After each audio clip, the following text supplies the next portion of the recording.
Hello दोस्तों, स्वागत है आपका हमारे स्वर्गलोक में। तो फाइनली द फ्लैश मूवी आ गई। इसका इंतजार कई मुल्कों की पुलिस कर रही थी। जानना था सबको कि क्या करेगा ये एवरा, क्या वर्चस्व रखेगा दुनिया के सामने ये अपना। खैर अब अपन कुछ स्पॉइलर वाली वार्ता करेंगे, कुछ ऐसे इवेंट्स को और अच्छे से समझेंगे जो पिक्चर देखते टाइम ऐसे फूल करके ऊपर से गुजर गए। तो सबसे पहले अगर आप इन दो बेरी की एग्जिस्टेंस को सही से जानना चाहते हैं, मतलब ये कॉमिक से किस तरह से अलग है और ये दो क्यों है, तो इसका एक्सप्लेनेशन अपन ने इसके फर्स्ट ट्रेलर के टाइम पर ही कर दिया था, जो कि कुछ हद तक मेरी कही गई बातें उस वीडियो में सही बैठी है, जो कि अच्छी बात है।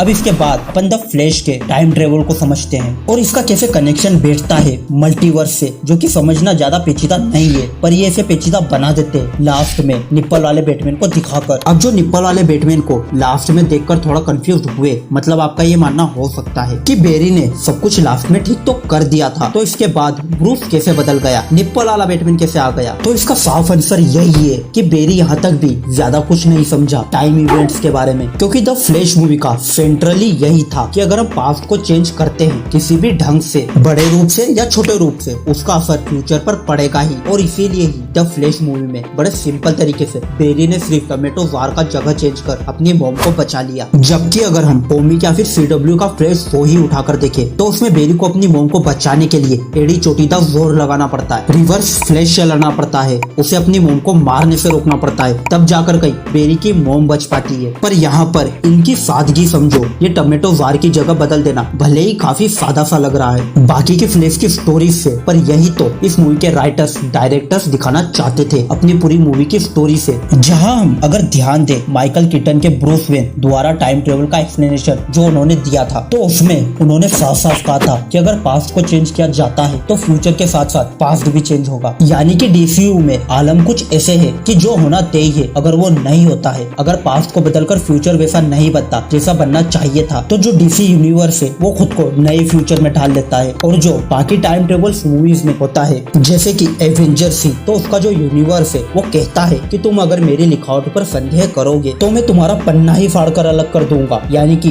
MCU में अगर पास्ट चेंज होता है तो MCU खुद को चेंज नहीं करता, बल्कि जहाँ से पास्ट चेंज हुआ वहीं से अलग लकीर खींचकर उस रियलिटी को जात बाहर कर देता है। पर वही DC का यूनिवर्स कहता है कि अगर तुम मेरी लिखावट पर संदेह करोगे तो मैं पूरी किताब ही बदल कर नया लेख लिख दूंगा। अब इसे थोड़ा और सरल करूँ तो देखो, बटरफ्लाई इफेक्ट का कहना है कि अपनी रोजमर्रा की जिंदगी जीती हुई एक तितली पर फड़फड़ाती है तो इसका असर धीरे धीरे कर कहीं दूर स्थित जगह पर तूफान लेकर आएगा।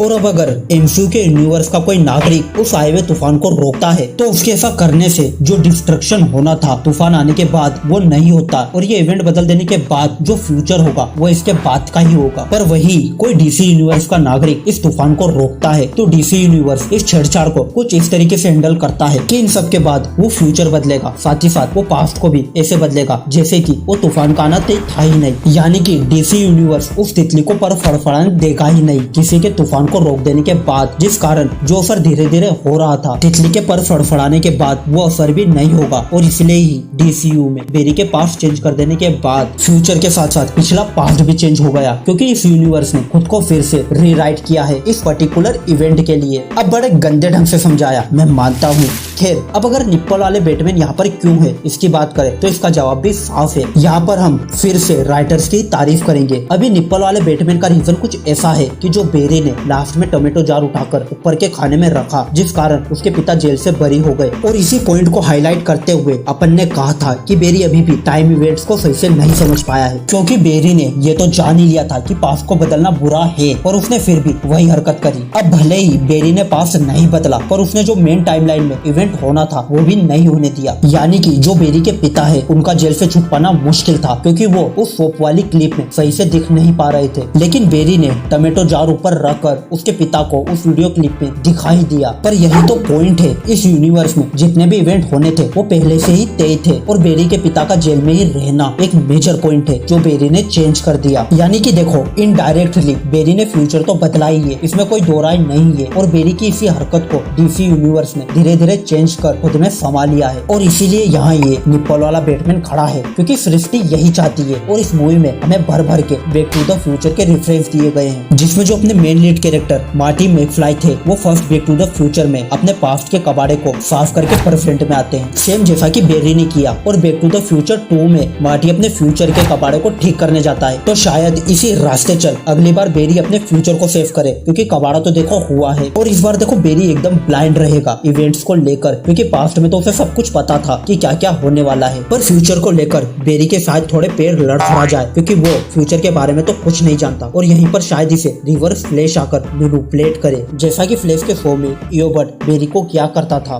अब द फ्लैश के पोस्ट क्रेडिट सीन को लेकर एक बार फिर से हम राइटर्स की तारीफ करेंगे, क्योंकि उन्होंने इसे भी बड़े स्मार्ट तरीके से प्रेजेंट किया है। जहां में देखो ये थोड़ा फनी लग रहा है और थोड़ा बेतुका भी, पर यहीं से हमें एक्वामैन 2 की बहुत अच्छी लीड मिलती है। अब वो कैसे आर्थर अपना मुंह नाले में देकर बुलबुले निकाल रहा है, इससे तो नहीं, ये पॉइंट नहीं है। बल्कि पॉइंट ये है कि इस पोस्ट क्रेडिट सीन में हमें आर्थर एकदम लापरवाह दिख रहा है, जबकि वो पूरे एटलांटिस का किंग है, जिस पर अपने पूरे राज्य की जिम्मेदारी है। और वो यहाँ पर क्या कर रहा है, अपनी एटलांटिस रिंग उतारकर बेरी को दे रहा है ताकि वो इसके लिए बियर खरीद सके। और यहाँ पर बेरी खुद आर्थर से ज्यादा एटलांटिक रिंग का महत्व जानता है और वो उसे समझाता भी है। और अब इसके बाद जो एक्वामैन 2 आएगी उसमें भी आर्थर का यही नेचर होने वाला है, जिस कारण एटलांटिस में कोई बड़ा संकट आ जाए और एटलांटिस वासी उस खतरे का सामना ना कर पाए। और ये सब होने के बाद आर्थर अपनी जिम्मेदारियों को समझे, एक किंग होने का मतलब समझे, एटलांटिस का मतलब समझे। और शायद एक्वामैन 2 का बेस पॉइंट यही होने वाला है, जहां आर्थर खुद की एटलांटिक जर्नी को एक्सप्लोर करेगा। खैर बस अब बहुत बतिया लिया, आज के लिए बस इतना ही। मिलते हैं ऐसे ही किसी वीडियो में, तब तक के लिए बाय।